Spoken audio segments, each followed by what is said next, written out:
بسم اللہ الرحمن الرحیم۔ اللہ کے نام سے شروع کرتا ہوں جو بڑا مہربان اور نہایت رحم والا ہے۔ ناظرین کرام، جیسا کہ آپ جانتے ہیں کہ ہمارا وطن عزیز اسلام کے نام پہ آزاد ہوا اور اسی وجہ سے اس کا نام اسلامی جمہوریہ پاکستان رکھا گیا۔ آج کی اس ویڈیو میں ہم دیکھیں گے کیا وجہ ہوئی کہ اسلام کے نام پہ آزاد ہونے والے ملک میں سودی نظام اتنا طاقتور ہو گیا ہے کہ بڑے بڑے علماء کرام کی کئی دہائیوں کی کاوشوں کے باوجود سودی نظام ہماری بینکاری سسٹم کا حصہ بنا ہوا ہے۔ تو ٹاپک پہ جانے سے پہلے ہم نئے آنے والے ناظرین سے گزارش کرتے ہیں کہ ہمارے چینل میمن ٹی وی کو سبسکرائب کریں اور بیل کے آئیکن کو دوبارہ نہ بھولیں، ورنہ ہماری نئی آنے والی ویڈیوز کا نوٹیفیکیشن آپ کو بر وقت نہ مل سکے گا۔ اس بات کا آغاز 1 جولائی 1948 کو ہوا جب بانی پاکستان قائد اعظم محمد علی جناح نے اسٹیٹ بینک آف پاکستان کی بنیاد رکھی۔ اس موقع پر انہوں نے اپنی تقریر میں فرمایا، میں انتہائی شوق سے آپ کے بینکاری کے کاموں کا جائزہ لیتا رہوں گا۔ یہ کیسے لوگوں کو اسلام کے معاشی اور معاشرتی طرز زندگی کے اصولوں پہ ڈھالنے کی کوشش کرتا ہے۔ اسٹیٹ بینک آف پاکستان کی بنیاد رکھنے کے بعد قائد اعظم محمد علی جناح اس جہان فانی سے کوچ کر گئے۔ اس کے بعد قوم آہستہ آہستہ اس نظریے سے دور ہو گئی جس کے لیے قوم نے لاکھوں جانوں کا نذرانہ پیش کیا تھا۔ 12 مارچ 1949 میں قانون ساز اسمبلی میں قرارداد مقاصد کثرت رائے سے منظور ہوئی۔ چونکہ یہ قرارداد مقاصد تھی، قرارداد اسلامی نہ تھی، تو قانون ساز اسمبلی میں اللہ کا نام تو پڑھا گیا، لیکن اس کے قانون اور طرز معیشت کی بنیاد سیکولر ہی رہی۔ 1956 کا آئین یوں تو اسلامی تھا، لیکن اس قانون نے بھی ملکی معیشت کو اسلامی خطوط پر ڈھالنے میں کوئی کردار ادا نہ کیا۔ 1962 میں اسلامی نظریاتی کونسل کا قیام عمل میں لایا گیا۔ اس ادارے کا مقصد حکومت کو قانون سازی کے اسلامی پہلوؤں پر رہنمائی کرنا تھا۔ اسلامی نظریاتی کونسل کی بنیاد 9 لوگوں نے رکھی، جن کے چیئرمین جسٹس ابو صالح محمد اکرم سابق جج فیڈرل کورٹ آف پاکستان تھے۔ اس کے علاوہ محمد عبدالغفور ہزاروی پنجاب سے تھے، عبدالحمید بدایونی کراچی سے، حافظ کفایت اللہ حسین لاہور سے اس میں شامل تھے۔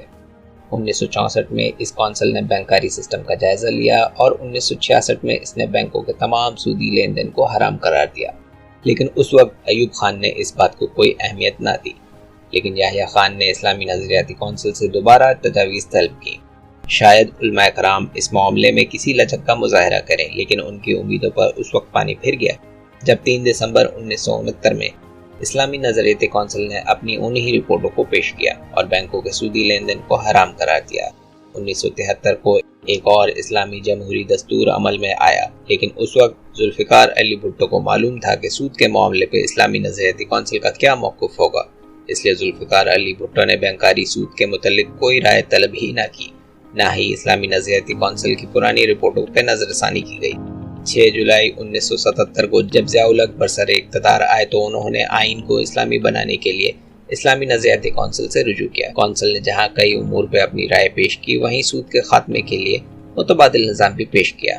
انہی سفارشات کی وجہ سے سپریم کورٹ میں شرعی بینچ کا قیام عمل میں لایا گیا، لیکن اس بینچ پہ یہ پابندی تھی کہ وہ 10 سال تک کسی بھی مالی معاملات کے کیس کو نہیں سن سکتے۔ لیکن ضیاء الحق کی زندگی نے مقررہ وقت تک ساتھ نہ دیا اور وہ 1988 میں اپنے خالق حقیقی سے جا ملے۔ 1990 میں جب سپریم کورٹ کی شرعی بینچ سے پابندی ختم ہوئی تو وفاقی شرعی عدالت کو 115 درخواستیں سودی بینکاری کے خلاف موصول ہوئیں۔ وفاقی شرعی عدالت نے اکتوبر 1991 میں فیصلہ سنایا کہ تمام سودی بینکاری سسٹم حرام ہے اور حکومت کو حکم دیا کہ 30 جون 1992 تک تمام سودی بینکاری ختم کرے۔ لیکن اس وقت نون لیگ کی حکومت تھی اور اسلام مخالف نواز شریف نے سپریم کورٹ کے فیصلے کے خلاف اپیل دائر کر دی۔ اس کے بعد 1999 تک نواز شریف اور بے نظیر کی حکومتوں نے سپریم کورٹ کا بینچ ہی مکمل نہ ہونے دیا، کیونکہ انہیں ڈر تھا کہ عدالت اپنا فیصلہ برقرار نہ رکھے۔ 1999 میں جب پرویز مشرف نے اقتدار پر قبضہ کیا تو سپریم کورٹ کا بینچ مکمل ہوا۔ اس 5 رکنی بینچ نے 23 دسمبر 1999 کو تمام قسم کی سودی بینکاری کو حرام قرار دیا اور حکومت کو آرڈر دیا کہ 30 جون 2001 تک سودی بینکاری کا خاتمہ کیا جائے۔ لیکن اس وقت UBL نے سپریم کورٹ کے فیصلے پر نظر ثانی کی درخواست دائر کی۔ اس کے بعد PCO آ گیا اور شریعت بینچ کے 5 میں سے 4 ججز کو گھر بھیج دیا گیا، اور جن 4 ججوں کو شریعت بینچ کا حصہ بنایا گیا وہ کسی حد تک لبرل اور مغربی کلچر کے دل دادا تھے۔ چیف جسٹس شیخ ریاض کی سربراہی میں یہ فیصلہ سنایا گیا کہ چونکہ کیس وفاقی شرعی عدالت نے ٹھیک سے سنا ہی نہیں کیا تو یہ کیس واپس وفاقی شرعی عدالت بھیجا جاتا ہے اور اس بینچ نے سپریم کورٹ کے پرانے فیصلے کو کالعدم قرار دیا۔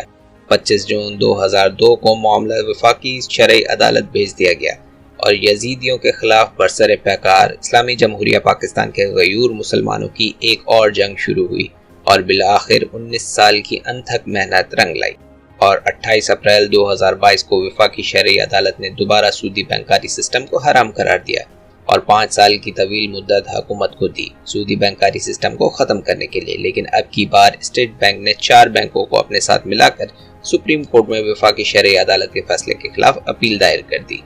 جلد ہی اس کیس کی سنوائی ہوگی، لیکن اگر نیت اچھی ہوئی تو فیصلہ بھی جلد ہی آئے گا، ورنہ پھر سے مصطفیٰ کے غلام کئی سال عدالت کی پیشیاں بھگتتے رہیں گے۔ تو میمن ٹی وی کے معزز دوستوں، آپ نے دیکھا کہ کیسے علماء کرام کی تمام تر کوششوں کے باوجود سودی نظام ہمارے وطن عزیز میں پنپ رہا ہے۔ اگر آپ کے ہاتھ میں یہ کیس دیا جاتا تو آپ کا فیصلہ کیا ہوتا؟ کامنٹ باکس میں ہمیں ضرور آگاہ کریں۔ اس کے ساتھ ہی اپنے ہوسٹ محسن چیلی کو اجازت دیں۔ اگر آپ ہمارے چینل پر نئے ہیں تو میمن ٹی وی کو سبسکرائب کریں اور بیل آئیکن کو دبانا نہ بھولیں، ورنہ ہماری نئی آنے والی ویڈیو کا نوٹیفیکیشن آپ کو بر وقت نہ مل سکے۔